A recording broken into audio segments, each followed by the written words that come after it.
जिस ज़माने का ज़िक्र हम कर रहे हैं उस ज़माने में अरब के कोने कोने में बुत परस्ती का चलन था। हर गांव और कस्बे में बुत खाने थे। बुतों की पूजा जोर शोर से होती थी। बहुतों ने तो ऊंट की खालों के बुतखाने बना रखे थे। जहां जाते जाते इन बुतखानों को साथ ले जाते और बुतों की पूजा करते। अरबों में कुर्बानी का चलन भी था। ज्यादातर ऊँटों की कुर्बानी किया करते थे। कभी कभी भेड़ों और दूसरे जानवरों को भी ज़िबह कर डालते थे। कुछ कबीले तो इंसानों की भी कुर्बानी कर डालते थे। गोश्त खा लेते थे और खून बुतों पर छिड़क देते थे। अरब जिन्नों, देवियों, देवताओं और परियों के भी कायल थे। उनका कहना था कि जो आदमी कत्ल कर दिया जाता है वह इंतकाम लेने के लिए भूत बन जाता है और उस वक्त तक लोगों को सताता रहता है जब तक कि उसका बदला नहीं लिया जाता। इसीलिए उनमें बदला लेने का जज्बा बहुत बड़ा होता था। शराबखोरी, जुआ, सट्टा, जिनाकारी, चोरी, डकैती, रहज़नी आम थी। लड़कियों को मार डालना खूबी समझते थे। गरज ये है कि अरबों में दुनिया भर के ऐब मौजूद थे। वे निहायत जिल्लत व पस्ती की हालत में थे। अरब ही की तरह दुनिया के और दूसरे हिस्सों का भी हाल था। ईरान में आग की पूजा होती थी। वहाँ के लोग दो खुदाओं को मानते थे।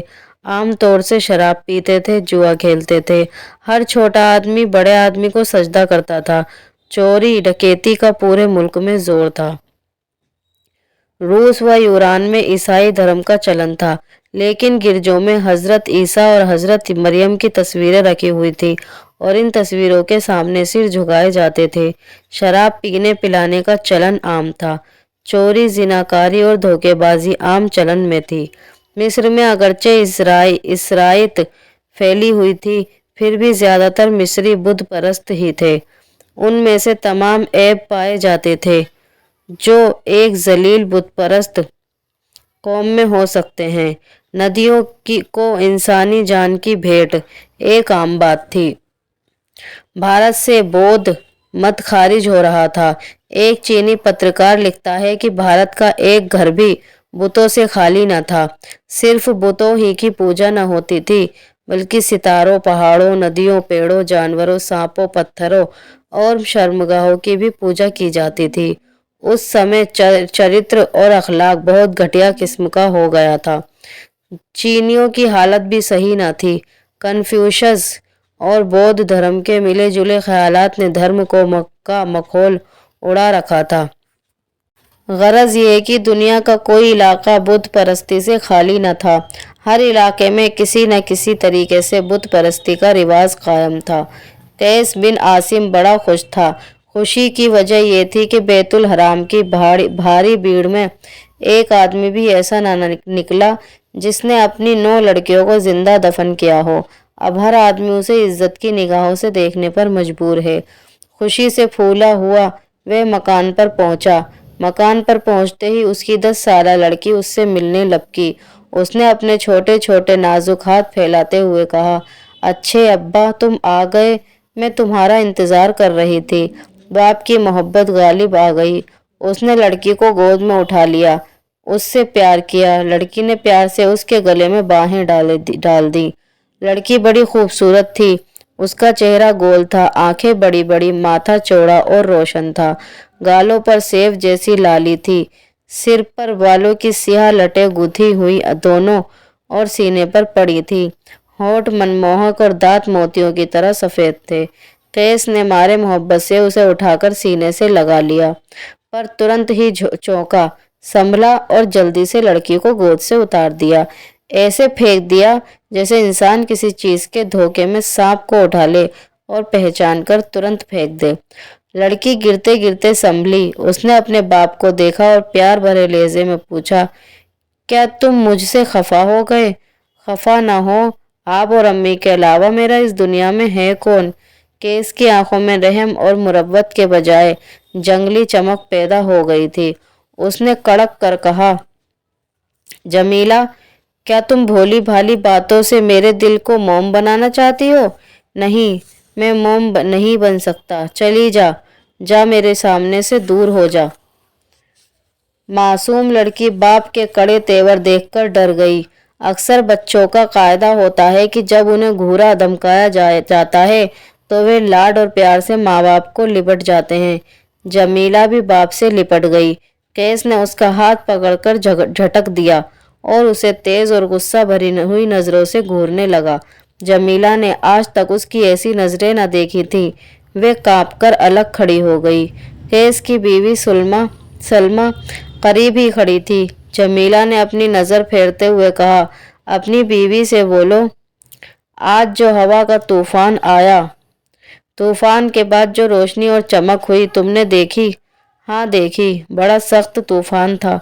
मैं तो समझती थी कि मकानों की छतें उड़ जाएंगी, दीवारें गिर पड़ेंगी, लेकिन हमारे माबूदों ने हम पर मेहरबानी की। तूफान निकल गया, मगर रोशनी की और चमक, मैंने अपने होश में न ऐसी रोशनी देखी और न ऐसी चमक। बेशक न देखी होगी। कुछ खबर है कि हम पर क्या बला आने वाली है? सलमा ने घबरा कर कैस को देखते हुए कहा। नहीं, दुनिया में इनकलाब आने वाला है क्या? कैस ने गौर से सलमा को देखकर कहा। तुमने तो ठीक समझा सलमा, कोई आदमी हमारे माबूदों के खिलाफ उठने वाला है। सलमा ने हैरत से कहा, हमारे माबूदों के खिलाफ? क्या उसका कोई और माबूद है? ज़रूर होगा। अजीब बात है ये तो, निहायत अजीब। अबरश ने बतलाया है कि हज़रत मोहम्मद सल्लल्लाहु अलैहि वसल्लम नामी कोई आदमी हमारे माबूदों के खिलाफ आवाज़ उठाने वाला है। मैं हज़रत मोहम्मद को जानती हूँ, और मैं ही क्या, कौन नहीं जानता। वे मक्के के सरदार के भतीजे हैं। बड़े नेक, बड़े रहमदिल, बड़े सच्चे, बड़े अमीन। आखिर उन्हें क्या पड़ी है कि हमारे माबूदों की बुराई करें? लेकिन ऐसा होगा क्या तुम नहीं जानती? क्या आज तक उन्होंने किसी बुत के आगे सजदा नहीं किया? सही है, मैंने भी ऐसा ही सुना है, लेकिन इससे यह कैसे साबित हुआ कि वे बुतों के खिलाफ आवाज़ उठाने वाले हैं? अबरश कहता है कि वे झूठ नहीं बोल सकता, मगर वे आबादी में रहते नहीं। सुनती हूँ कि हीरा की गुफा में तन्हा पड़े रहते हैं। हाँ, वे 4-4, 5-5 दिन तक नज़र नहीं आते, उसी गुफा में ठहरे रहते हैं, सिर्फ जो का सत्तू रखते हैं। खैर ये तो है ही, पर सलमा आज मुझे बड़ी खुशी हुई है। बैतुल हराम के हज़ारों मजमे में मेरा सिर ऊंचा रहा। क्या बात हुई मेरे सरताज? अबरश ने कहा।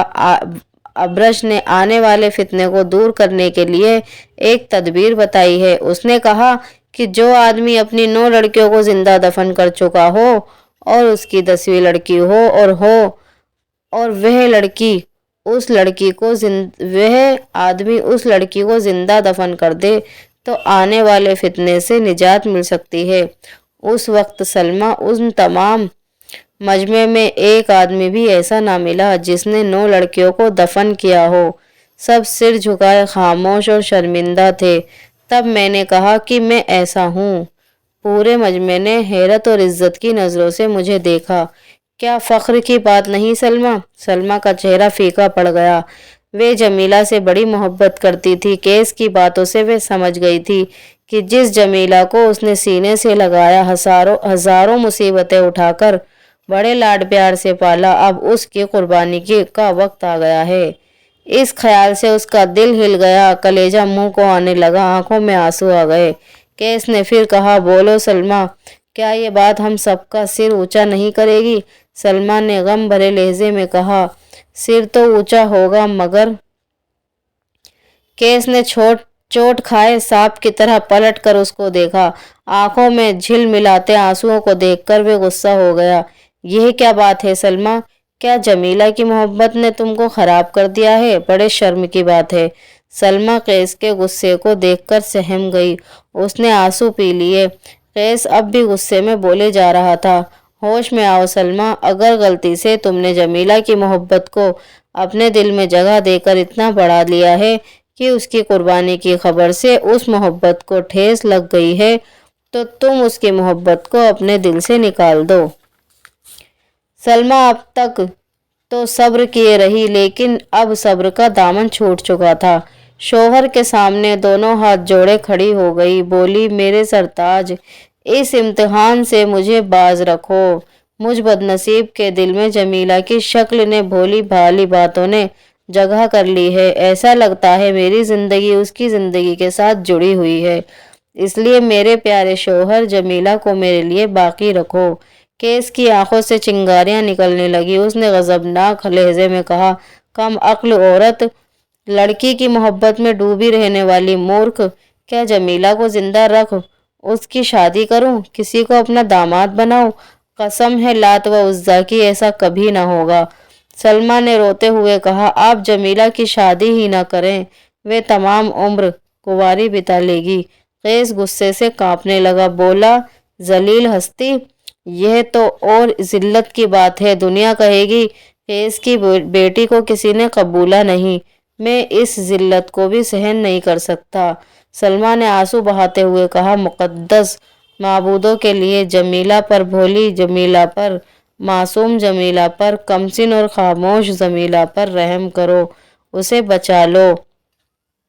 قیس نے کڑک کر کہا، نہیں، ہرگز نہیں، یہ نادانی چھوڑو، اٹھو، دیکھو جمیلہ سامنے کھڑی سب کچھ دیکھ رہی ہے، پرسوں وہ زندہ دفن کی جائے گی، آج ہی سے اسے سجانا شروع کر دو۔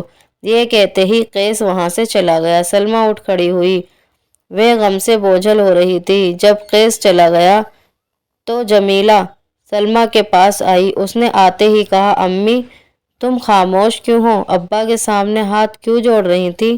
آج ابا خفا کیوں ہیں؟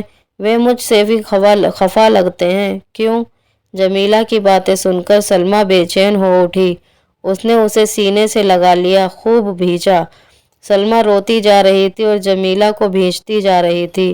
اسے اس طرح روتے دیکھ جمیلہ تڑپ اٹھی، بولی، رو نہیں، نہیں تو میں بھی روؤں گی۔